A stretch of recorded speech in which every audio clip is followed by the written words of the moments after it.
An eus vil gwir, gant mein amel e jak. Ur vech e oa, ur vech ne oa ket, met ur vech e oa me mestra. Un eus vil, barz de len braz spontus, teñval a don, en ur hon bennak deus broskos. Un eus vil hir hag henvel ouz un nair, pan evet de zioù angelik vien a beptu eus e gorf, vid ma c'hellfe neuial e dourioù sklas a didrouz a len, skant glas a lufrus dian. Du evel un eus vez gwan e oa e zaoulagat, met en e vek en oa den braz evel ur c'hleze, da la redeo peadra da zebri un ambelag en ur ginaouet. Morse ne zeu e den betek bord a len, gant aon o doa an ol ouz an eusvil a veve eno. Urvech an amzer e c'hoarvezet un tourist pezaou en em gol eno, met justu pen em gaven et al an eusvil et terren kuit, spontet a pen follet. Beteg a lapouset ne greden ket tostad eus al len, hag an ol besket a reo 6 gwella vid chom ar pellar gwella ouz an eusvil. Ken euzus, vil a braouac'hus a oa, ma oa begret eusvil a lochnez ane an gant an ol. Ne oa ket ken droug a ze koulz skoude, rag ne zebre nemet bejin, evel a c'hoari a oa c'hoari kaedeo, hag ar pez a blije an dreistol oa sevel betek gore a len diouz an ous, vid zellet eus al loar. Aliez en em laki an eusvil kenver dei, rag evelti e oa hean e unan er bet, ne oa eusvil all e bet eveltan. Kondanet e oa da jom e unan, heb den e bet vid kojel gantan, heb den e bet vid e gompren. E unan a hed ur vui a zeblante be a heb fin e bet. Ouspen pemkan loas e oa an eusvil se, hag a viskoaz en oa bevet e unan. Morsen en oa gwelet nag e vamm, nag e dad. Ne zeblante ket kaout ur famil bennak e lenman. Gred en oa an dro hag an distro, met morsen en oa kejet gant unan bennak a denfe outan. Dre ma oa trist bez a o chom e unan, en oa klasket karvout mignonet et ouez ar pesket pe ar c'hanket, me spontet e veze an ol gantan. Ne oa ket e gomz ou peur lavaret, ma oa terret kuit an ol dija, en ur neuial fonus, hag en ur huchal. Dor chikour, debret vim gantan. Neus en oa klasket an eusvil vanet a rampret gant a reen em gave varibl a len, lonet vel lern pe leir an avado, met ive gant an dud a grede don ken tost eus an dour. Ataou e veze ar memestra, dirag e zaoulagat braz hag e vrao a mousroars e zaid kuit an ol. Neus e chome an eusvil digal an eket, e unan e dondet teñval len. Nepel dieuz al len vraz e oa ur pot bi an o chom, jo e veze gredoutan. Du e oa e vleo kempennet en doare striz a net gant e vamm, ur fri bientout en oa e kreiz e drem, a pikou panez o steret en ianeo. E a brantous arvel ataou hag e vuzel outrut, a roe dean ur pen inosan. Daoulaget hlas dam dreus velus a roe dean ur zel divue. Degloaz e oa, hag ur bugel bien a treud e oa vid an oadse. Evit e vamm e oa jour pot brisk en oa ezom e vefe toledevez outan. Evel kalz a vugal e al e c'hanzet eus broskos e oa pesketour e dad. Neus en e veze ket a liez ar ger, pa oa ret de an chom de vechoupat war vor. E vamm ne labore ket kin di baoe ma oa beganet, a chom a re ar ger do bavar e dro. Rak jo ne oa ket ur bugel giz da real, vel ma plije de vamm laret ken a liez a bemde, prizius tre oa isen zorik, met dal e oa. Morsen en oa gwelet, ar pez na zirenke ket anean, rak plijou la redeans chilaou zonerez, met drestol chilaou istorioù Indiana Jones, a c'hoant en oa dont da veza un aventurour. Chiwas, vit poen, ne oa ket posibl. Gentil tre oa e vamm, met betek re e revar e dro. Nare di doa kas anean d'ar skol, a difennet di doa outan ober ur bentraou, vel mont da c'hoari ar jardin e unan da skouer. Chom a re bar ger bemde neuze, da zeski ar matematik, an istor, hag ur bern d'anvezioù all kelennet gant e vamm. Morsen en oa bet an dro da gaout mignonet, a blamour d'an evezerez striz laket e pleustr gant e vamm. Met e kerz un devez brao a vizere, en eus bet an digare da amproui e vargechou vid an aventur vid ar vez kenta. An heol a lugerne huel en oabl, hag et domder a zeuet da flour a krochen jodre ar prenestr. A zed war ur gader e oa, o chilaou a radio, ur vouez a dregernas er zal, hag hid a huchal. Mama vek bien, ur guden zo ganti din mich, redo din mont justu, gelet a rechom da hunan bar ger. Kalan ar pod a rez o lamp a gomprenas jo kom zo e vamm. Chom e hunan er ger? Andraz en oa c'hoarvet gwech e betroaz. Ja, evel just, mamik. A respontas jo. En espere de tremenas ur bern minochioù eus ar pez ar c'helfe ober e hunan er ger, hep na vefe e vamm war e chouk. Trugare ma zenzorik, buan vin distro, a lavaras e vamm. Hag hid a strak al an nor en ur vant kuit. Evit ar vez kenta en em gavejo e hunan er ger. Ur bern traoù a c'helfe ober a veze difennet outan modal, da skouer mont da zrebi ur bern chokoladenlou kuzet er gegin, pe c'hoaz chilaou istorioù difennet outan gant e vamm. Met ur menoz kalz gwelloc'h en oa. On ermez da ar gerzout ar jardin, mont d'an aventur evel men defegret d'Indiana Jones. Hep sonjal pelloc'h eziaz ermez, ur vaz en ezorn vet gellet kerzout. Bale a reas war giot ar jardin, morsen en oa kerzet e hunan en natur, ur gwir aventur e oa vitan. Ne oa ket petra oa dirazan, vid ur vech ne oa ket e vamm vid lakad anean war diwall. Dieup e oa. Bale a reas beteg ar pez a zeblante dean be a un dorgenik gwe warni. Kas a reas kuit ar brankou vid galout peignat? Sur a war ez ae an dorgenze do barar zo ar jardin. A zonje jo. Er jardin oa ket kalz traoù da zisoloi. Ma za fen un tammik peller, just un tammik. Marteze vefe traoù fen tusor, met manus ni tra, A brometas jo dean e hunan. et istroen justu ar jardin, hep mont peller. En em gavet war lein an dorgen ne glevas ni tra. Dipit e de oa. C'hoant en oa mont d'an aventur, met war a zeblant ne oa ni tra dedennus eus an tumañ. Ne oa troz ebet, na mouez, na huchaden, ni tra. Ober a reas ur paz war rok. Kwezet e oa eus lein an dorgen war un disk en hir. Ayou! A vogas jo. Oh, neki gwir! Morsen e helen pinet an diribin vid distret ar jardin. A stennet e oa war a leur a klask a reas ad kaout e vaz en ur ruz a war an douar. Ken derel a reas da glask e vaz, a geies war rok motse, pa d'un 10 minuten bennak, a rok lakad e zorn war un dra yin a glep. Oh, ur pouleg dour, a ze? Pe ul len? A zonjas heon a voez uhel. Had lakad a reas e zorn bar an dour. Neo ket ur poulennik. Rezon neo, met neuze. A ouspennas jo a rok ma zafe ur voez vout war e goz. Ya, len a lochnez eo. Eusvil vegret a hanan. Ur blijadur e ober an aodegez genit potrik bihan. Souez e oa jo. Buan e voe gret e zonj gantan.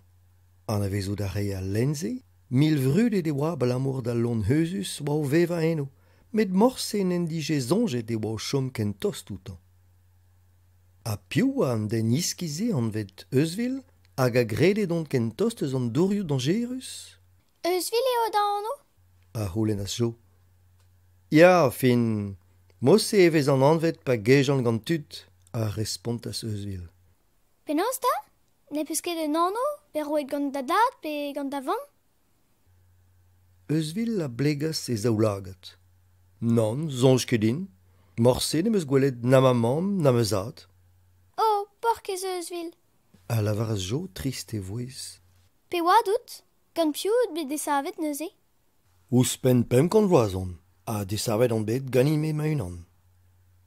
Jo a zigorz braz e hennou, lennet den oa ur bern leorioù a morse en oa klevet komz deus unan benna gwest da veva pem kant vloaz. Ne ouie ket zoken a posible oa hervez ar skiantourien. Met morse ne oa be barek war a skianchou, setu ma lavaras... Pem kant vloaz? Kostor eget ma mam gozout, un drazur. Non nemet unig vloaz, a dalon, setu perag on kolet da zi. Gallout a raf... Ne vel esket a drochas eusvil, souezet pa gomprenas. Setu perag nout ket be spontet ganin, ganit? Neus ket pe a dra da ve a spontet gentil treout. A ouspennas Jo. Oh ya, gentil on, met chiwas, viltre on ive, a blam d'an draze o deus aon an ol dut ouzin. Ken vil a zeout, diskriv din penan out. A c'houlenn az ar potrik gant na c'hoant gouzout. Ne rin ket, a hendal ez a fe skuit en ur redek. Vid ur vech ma teu an a ben da gomz gant un an benak. Tamm e bet, promete a rendit force penans. Marsen em eus gwelet, nous on ket petra un dra vil zo ken. Ar pez a zo pouezus evidon me, ne o ket ar feson, met ar speret, hag evit poen eo brav da speret ar vezon. Eus vil a ruzias a drañ e skant glas. Oh, ma zout ken de dennet a zegen in, neuze. Brazon, braz tri. Skant glas a lufrus zo din zo ken. Diou angelig em eus, e plas diou vrech e beldout. Met dresto leur mousroar eus ar braoa zo war ma muzello. Souezet e oa Jo c'hoaz. Skant, angelig. Ar pesket eo deus sur trao, an eo ket an dut. En dour e vevez? Ur peskout? A zeus Jo a ben da c'houlenn. Non ket, a respontas eus vil e gaset. Ur pesk, a petra c'hoaz. Kalz brasoc'h a speredek oc'han. Goudarez, neo ket speredek ar pesket. A li ez avel an aneo o tebre buzuk stagous bijer ar besketourien, heb zonjal nez eus ket a vuzuk en dour. Met neuze, manout ket ur pesk, nag un den, petra out. A c'houlenn az ar potrik. Nous on ket petra on. Klas ket emeus, met morse en emeus kavet. Adoltrum me oe klevet mouez mam Jo huch a la bel. Ma zazorik, pler emaout! Pen spontet a reas Jo. Ne ket kuir, distroet e ma mam dija. Red eo din distrai buan d'ar ger. Galou ar an chiko a hanout. Pigne pen ma lost a kas a rin a hanout betek me jardin. Don a rien dro da velet a hanon mi chans. Ur vunut en varlech en em gave Jo jardin en dro, kavout a reas e hent vid distrienti hag e hat kavaz e vamm evel ma viche c'hoarvez e nitra. Ur vignoni a greske tre ar poutre gant eusvil. Bevech, pa hele, eus Jo e kichen a lenn vi komz gant eusvil. Boaz e oan bremman den emet kavout. A gortoz ar e eusvil gant dibasiantet, ar mareoù de dremen gant e vignon Jo. Vid ar vech kenta, eusvil ne gave ket hir e amzer kin. A Jo ar hele a chap, amzer ur bourmenaden tro dro da lenn, heb na fe veziet gant e vamm. Gelou da ren chom ur vezioù pa da gojial pe da c'hoarzi assemblez. Deuet e oan da vez a tom an eilouz e gile. Un deiz ma oan o vale tro dro da lenn vel boaz, e verzas eusvil ur banel an e oa ket aze a rok. Spontet e oa gant ar pez e oa o paouez lenn war a banel se. Mut e jomas ouz goulenn Jo.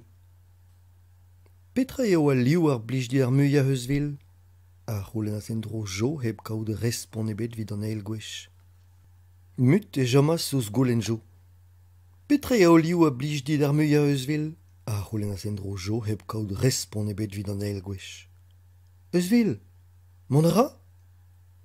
Jo, a lavaras eusvil, e voez torret gant an anken. Ur banel zo be plantet just aze. Gure? Perag e se blantez kaout aon? Neo ket grevus? Neo nemet ur banel? A respontas Jo. Med ar pez zo skrivet varnan, spontus eo Jo. Petra zo skrivet varnan, lardinta? Krogont da gaout aon me ive. Skrivet eo, e vo skarzet dour ma lenn vid kavout petrol.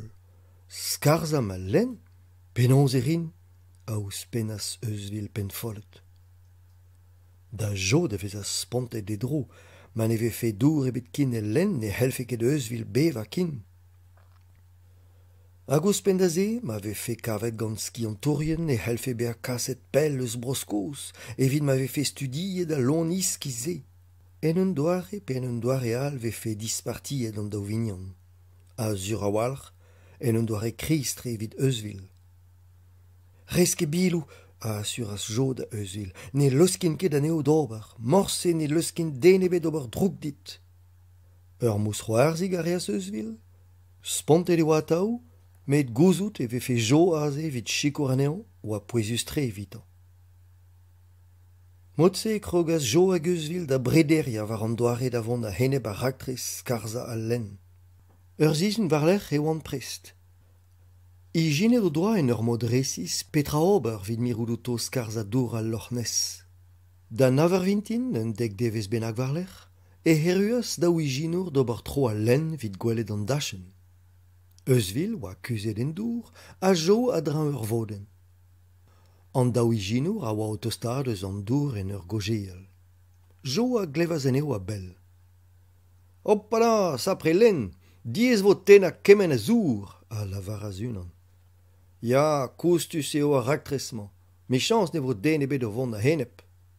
Var a zeblant n'en efe ket ar meestra an olaou treoù vid ar chanter, greden nefe ur paper faous, a respont a segile. Guire? Perag nek be merzet gant den ebet, a c'houlenn a san kenta, a rog be a troc'het gant ur zochor kreñv. Eusvil eo en oa laket eben e mez an dour, just e kichen an daou botr, hag a oa o huchal digor braz e hennou. An daouijinour a zelas ouz Eusvil, spontet gant ar pez a oa dirago daou lagat. Goude be a chomet ur penadig difiv gant ar spont e krogaz an daou botr da redeg en ur huchal a da vont ar pellar gwella diouz a lon heuzus se gant an da vez a debret vel un tamm kik. Jo en oa klevet ar pez a oa c'hoarvezet hag a c'hoarzas, kuzet a drañ e voden. Pa glevas Eusvil o c'hoarzin dedrou, e komprenas jo e oan deud a ben da lakad un termen da raktres. Raken an o doa bet an daouze na zeufe den ebet kin e kichen al len, neuze e zeas da had kavout Eusvil. Pat pell e chomjon war vord al len da c'hoarzi en ur gonta vid a handet gwech penons en oa gret Eusvil viz sponta an daouijinour. Brao a deud a vez ar huezen dro, hag e seblant edeon e c'helfe nitra kin chench an draze. Chiwas, daou zevez varlec'h, a brediouz ar mintin, e heruas un arme mekanikou brassoc'h an neil ged e gile, gant tue lennou e peplec'h, o vont a glei pe a ziou. Eusvil hag a gouske el len zo bet dihunet diustu gant an trouz, heb kompren ar pez a c'hoarveze. Mez deus an dour ezeas, ha kompren a reas. Ne oa kebet a walac'h ober an d'an daouijinour, skarzet vo a len, kousto pe gusto. Diustu warlec'h, e oa deud jo da velet Eusvil, sponten ma oa gant an trouzioù en oa klevet eus e di. Eusvil, kroget o deus da skarza al len me mestra? A roulen as jo, di an alet goude redaden fol. Ya, kroget o deus, jo, petra rin me heb dour, a lavaras Eusvil, kollet spi gantan. Spontet e oa jo. Ar vech kent a dean kaout ur mignon, ar vech kent a dean be a komprenet. Ne losk fe den a tra ober droug de vignon nemetan. Met reziver de seblant e beer, an nol vekanik oa oa dija o pompa an dour. Petra vefe gwest da lakad aneo da vont ar kil. Ne oa ket ur potrik degvloaz ur mat. Eusvil a c'helfe marteze distruj aneo hol, met varlec'h, e te fe rewal kreñv ar c'hoaz. Hag Eusvil vefe lac'het, ra gwelet vefe vel le loen dangerus.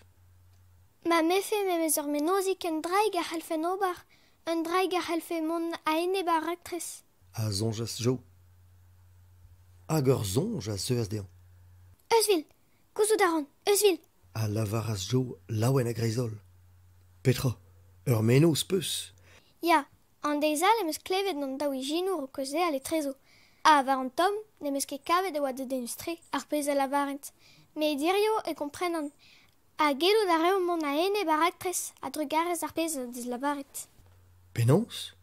Petra o deus lavaret, a c'houlen az Eusvil de dennet. Lare o deus no doa ket ar gwir ober ur chanter war al len, pa perio fos o deus roet evit gelou d'ober.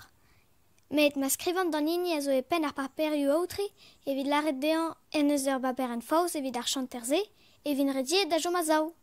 A respont a jo laouen ar c'hoaz. Emañ o vont deskriva lizer dean justu.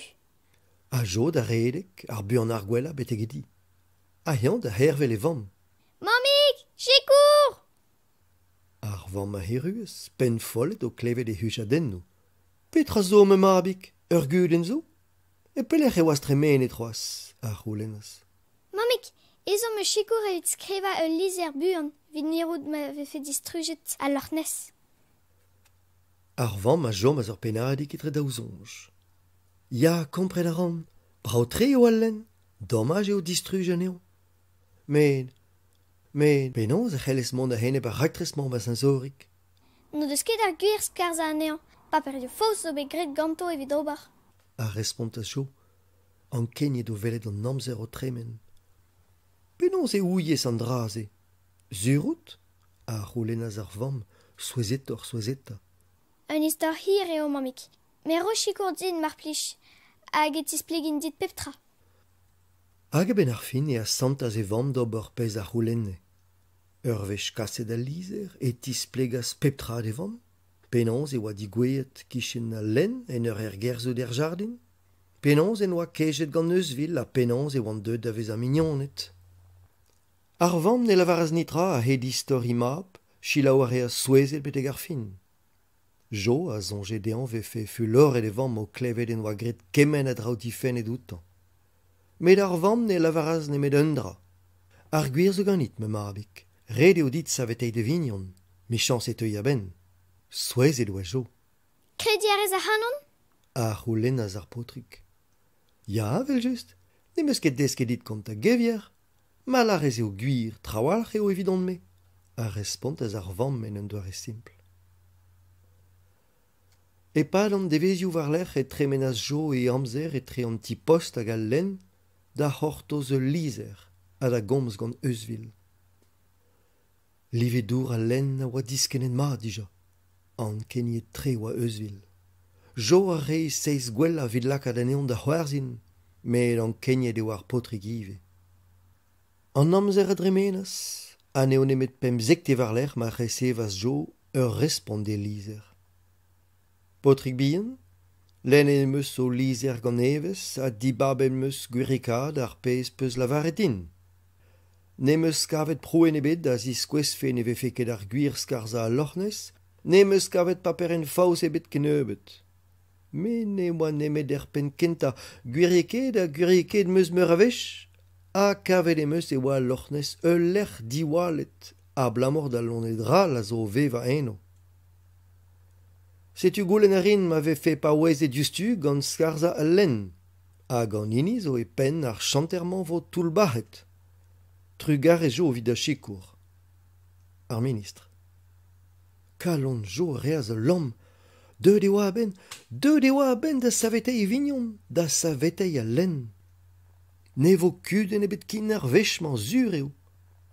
Redeg a reaz beteg a len e lec'h ma had kavaz eusvil. E oa kuit an olvekanik o dija, ne jome nitra eus ar chanter, distro e oa ar siolder e Loch Ness. Jo a geusvil a lidas oz rovad en ur zebri chokolot a hed an devez war da len. Mam jo a leus kenean da vont da velet eusvil pen loa c'hoant bremañ. A vechou memes, veze aouzet piknik gant ar vamm. An daou vignon a c'helle bremañ beva assemblez, heb danger, a prometi e rejon deo da jo matao assemblez, prez da chikour an eile gile ma zeus ezon. Morse ne oa bet trist jo, evitant da ve a dal. Met hirio e oa laouen zo ken, da jom heb gwelet nitra. Ra gvid ar vech kenta en oa komprenet e oa ar poezus sa, ne vez ket gwelet gant e zaoulagat.